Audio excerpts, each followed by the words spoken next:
Hello everyone, welcome back to my YouTube channel. आज हम बात करेंगे वैदिक पीरियड के दो इम्पॉर्टेंट फेजेस के बारे में, अर्ली वैदिक पीरियड और लेटर वैदिक पीरियड के बारे में। चलिए समझते हैं कैसे इन दोनों युगों में समाज, राजनीति, अर्थव्यवस्था और धर्म में बड़े चेंजेस आए हैं। तो बेसिकली अर्ली और लेटर वैदिक पीरियड, ये दोनों में हम डिफरेंसेस देखेंगे। सबसे पहले हम देखेंगे पॉलिटी मतलब राजनीति। अर्ली वैदिक पीरियड 1500 से लेकर 1000 BCE तक है। इस टाइम पे सोसाइटी ट्राइबल थी। राजा को राजन कहा जाता था। राजा को क्या कहा जाता था इस टाइम में? राजन कहा जाता था, जो लोगों का रक्षक और युद्ध का नेता होता था।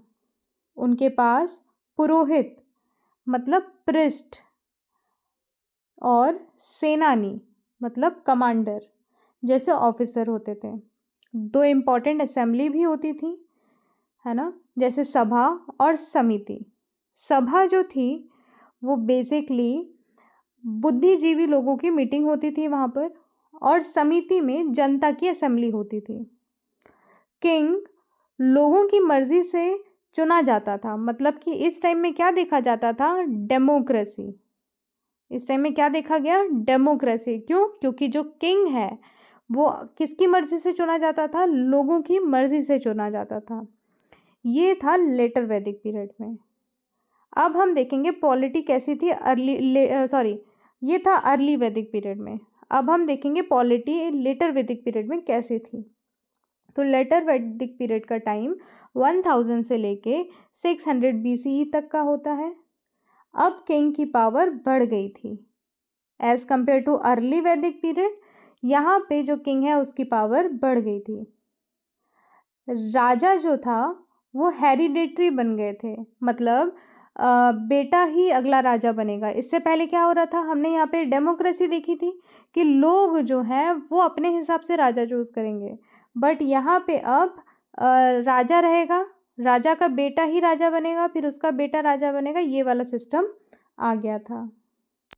ठीक है, नए पद भी बन गए थे, जैसे महामंत्री, सेनापति, ग्रामीणी, ऐसे और भी बहुत सारे पद बन गए थे।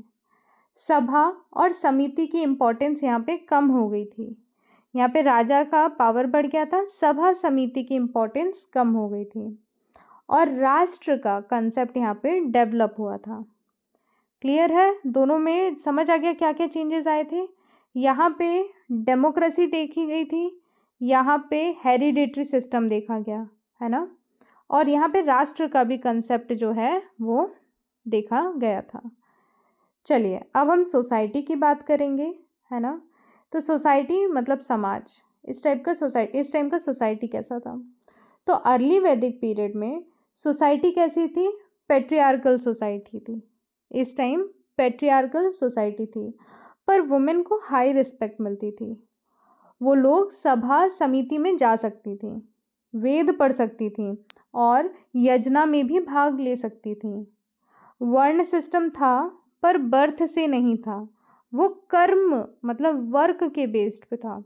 तो हमने क्या देखा यहाँ पे? जो वर्ण सिस्टम पहले से था, बट ये किसके बेस्ड पे था? वर्क के बेस्ड पे था, ना कि बर्थ के बेस पे था। ठीक है, इस टाइम पे वुमेन्स को इम्पोर्टेंस मिलती थी। बट लेटर वैदिक आते आते क्या देखा? ये टाइम तक सोसाइटी में एग्रीकल्चर बन गई थी, मतलब जो सोसाइटी थी वो कैसी हो गई थी? एग्रीकल्चरल बन गई थी। कास्ट सिस्टम रिजिड हो गया था। अब वर्ण सिस्टम जन्म के हिसाब से तय होता था। ब्राह्मण और क्षत्रिय टॉप पर और शूद्र सबसे नीचे चला गया था। वुमेन की पोजीशन भी यहाँ पे गिर गई थी, उन्हें एजुकेशन, रिचुअल्स, इन सबसे दूर कर दिया गया था।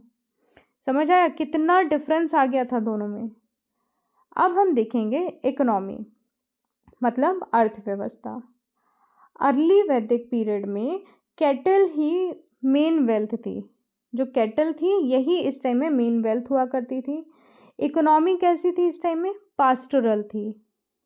लोग गौ पालन करते थे, है ना। इकोनॉमी थी पास्टोरल और लोग क्या करते थे, गौ पालन करते थे। एग्रीकल्चर लिमिटेड था और इस टाइम में बार्टर सिस्टम था।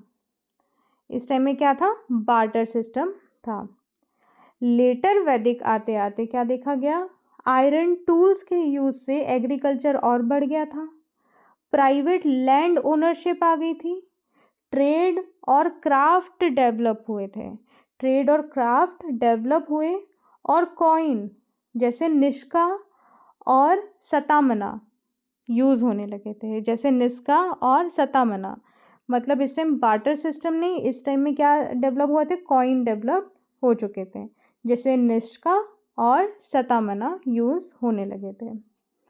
अब हम देखेंगे रिलीजन फैक्टर को, मतलब धर्म और विश्वास वाले फैक्टर को।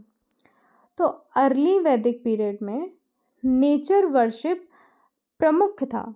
इस टाइम में मेन क्या था, नेचर वर्शिप मुख्य था। जैसे इंद्र, अग्नि, वरुण ऐसे देवता हुआ करते थे। यज्ञ सिंपल थे, आइडल वर्शिप नहीं था। कंसेप्ट ऑफ रीता मतलब कॉस्मिक ऑर्डर, नियम और सत्य पर आधारित, ये सारे कंसेप्ट थे यहाँ पर, है ना। कंसेप्ट ऑफ रीता था, ये सारी चीज़ें यहाँ पे थे। लेटर वैदिक आते आते यज्ञ और रिचुअल्स जो थे वो ज़्यादा कॉम्प्लेक्स हो गए थे। ब्राह्मण के रोल बढ़ गए थे, हमने पहले भी देखा था ब्राह्मण और क्षत्रिय के रोल बढ़े थे, बट रिलीजन फैक्टर में ब्राह्मण के रोल और बढ़ गए थे। लोग उन पर डिपेंड होने लगे थे।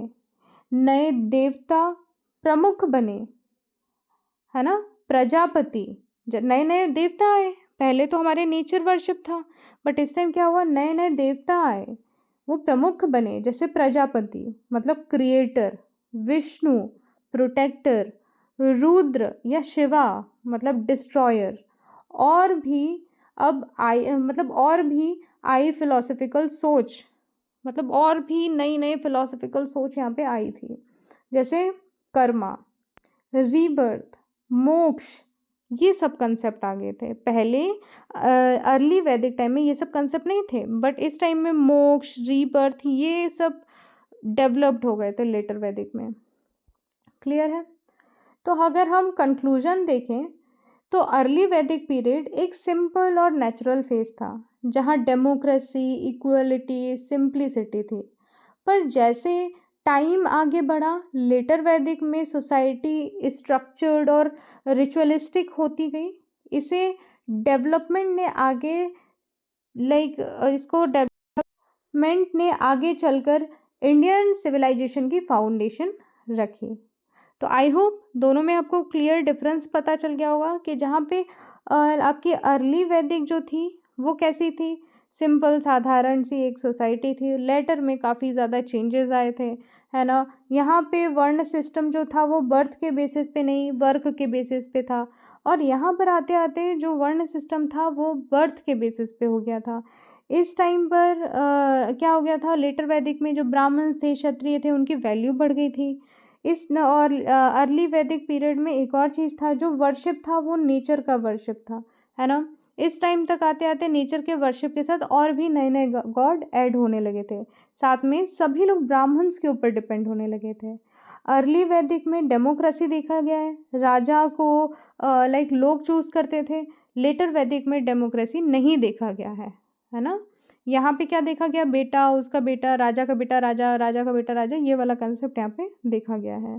साथ में अर्ली वैदिक में वुमेन्स को पढ़ाया जाता था, वुमेन्स की वैल्यू थी, है ना। वुमेन्स यज्ञों में शामिल होती थी, सभा समिति में होती थी, बट लेटर वैदिक में ये सारी चीज़ें नहीं देखी गई थी। तो चलिए आज के लिए बस इतना ही। वीडियो पसंद आया तो लाइक करो, शेयर करो, और हमारे चैनल लेट्स एक्वायर को सब्सक्राइब करना मत भूलना। मिलते हैं आपसे अगले वीडियो में एक नए टॉपिक के साथ। तब तक के लिए बाय बाय एवरीवन।